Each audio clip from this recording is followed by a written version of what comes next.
Okay, so I've been studying Venezuelan history and culture for the last few months now in preparation for my Venezuela 101 series. And the first episode of that series came out this week, and it's all about Venezuelan culture.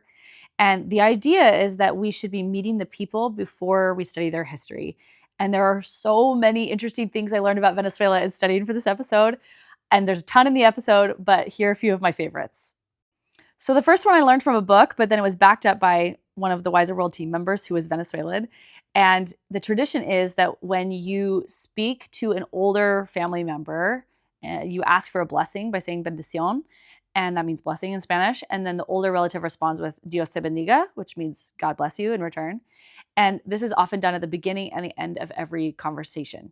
And I just find that so interesting. It's a sign of respect for elders, but it's like so ingrained in the culture that people do it without even realizing that they're doing it. Another thing people might not know, I did not know this, was that there is a pretty strong culture of beauty pageants in Venezuela. I've read a bunch of books on Venezuela now, and beauty pageants come up in all of them, like even economic policy books.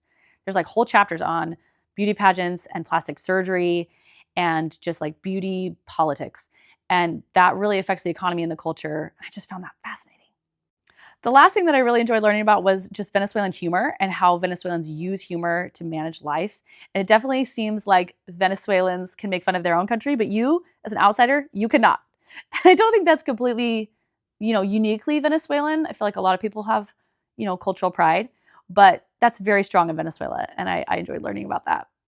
Obviously, the episode has dozens and dozens more cultural anecdotes that I think you would enjoy learning about. But if you are Venezuelan, I would love to hear in the comments what you love about being Venezuelan, what you want people to know about your culture.